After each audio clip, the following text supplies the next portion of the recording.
and the Union Cabinet were held in New Delhi today, where some important decisions were taken. And to brief about the decisions taken, we have with us Honorable Minister for Information and Broadcasting, Shri Anurag Singh Thakur ji. Minister will make opening remarks. After that, we'll take a few questions. Over to you, sir. नमस्कार साथियों, पहले तो आप सबका आभार कि आप भी देश तक महत्वपूर्ण फैसलों को पहुंचाने के लिए स्वयं उपस्थित हैं।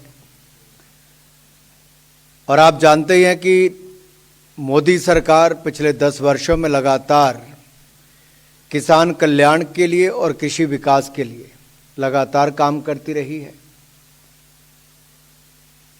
और आज का पहला निर्णय भी जो सीसीए से संबंधित है, वो गन्ना सीज़न, जो आगामी गन्ना सीज़न है, उसके लिए जो मूल्य तय करने का निर्णय किया गया है। 1 अक्टूबर 2024 से लेकर 30 सितंबर 2025 की अवधि में चीनी मिलों द्वारा किसानों को गन्ने का उचित और लाभकारी मूल्य यानी कि एफआरपी निर्धारित किया गया है। जैसा आप जानते हैं, सीएसीपी, कृषि लागत और मूल्य आयोग, ये इनके द्वारा गन्ने की उत्पादन लागत, अन्य बाय प्रोडक्ट्स जैसे कि गुड़, गन्ने की खोई इत्यादि की बिक्री से प्राप्त होने वाली राशि और उसमें प्रॉफिट जोड़ के कितना उसका दाम तय होना चाहिए वो तय करती है। इन सब फैक्टर्स को ध्यान में रखते हैं और वर्ष 2024-25 के लिए 340 रुपये प्रति क्विंटल मूल्य निर्धारित किए जाने का निर्णय किया गया है। पिछले वर्ष यानी कि 2023-24 में एफआरपी जो था, जो इसकी उचित मूल्य था, वो पिछले साल 315 रुपये था, जो बढ़कर इस साल 340 रुपये प्रति क्विंटल कर दिया गया है। ये 340 रुपये प्रति क्विंटल का मूल्य चीनी की लगभग 10.25% रिकवरी के रेट के लिए मिलेगा और प्रति 0.1% एक्स्ट्रा रिकवरी पर 3 रुपये 32 पैसे प्रति क्विंटल का अतिरिक्त प्रीमियम मिलेगा।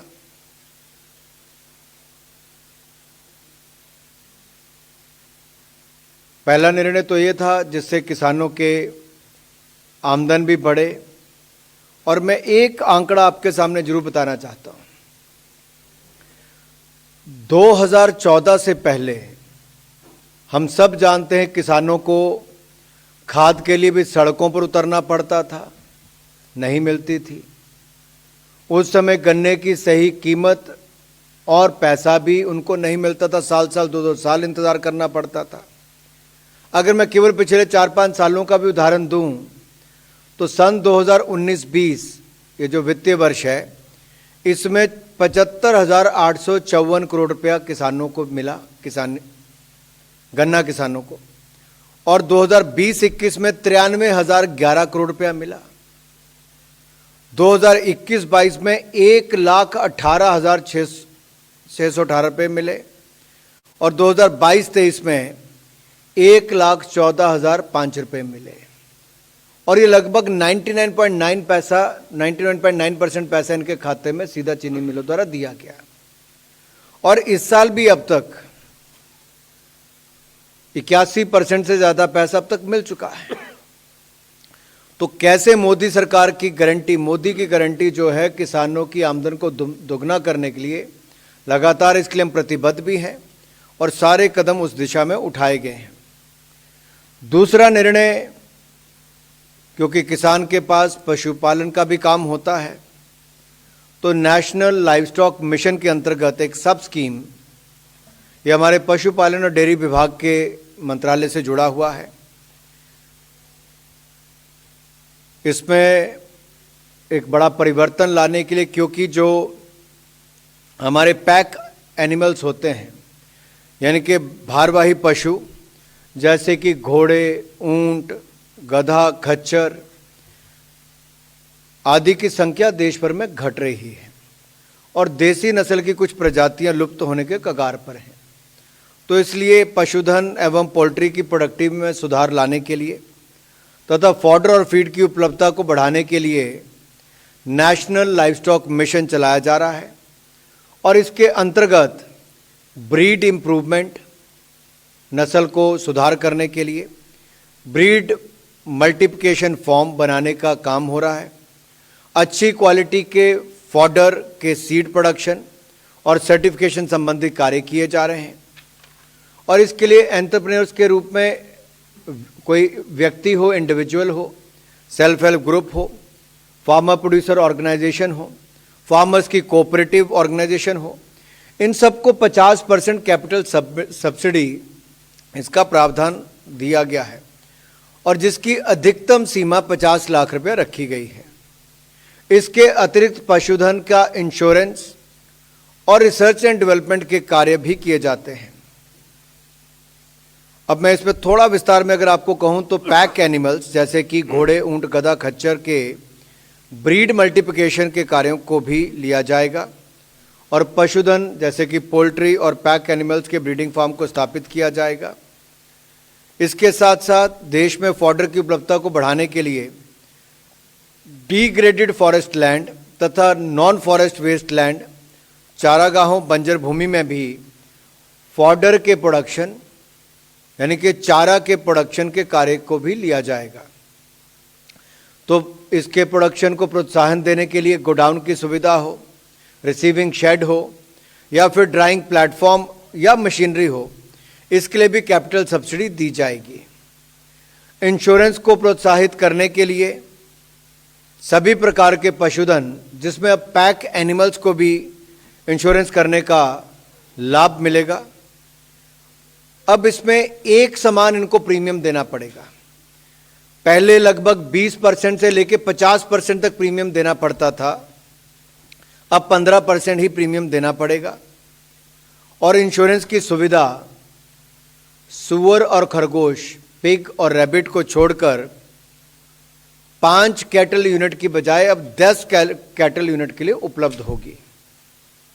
और जैसा मैंने कहा, रिसर्च एंड डेवलपमेंट के लिए, प्रोजेक्ट के लिए भी चैलेंज मेथड के आधार पर प्राइवेट इंस्टीट्यूशन को 50% तक सब्सिडी, अधिकतम 5 करोड़ रुपए तक की सहायता इसमें भी मिलेगी।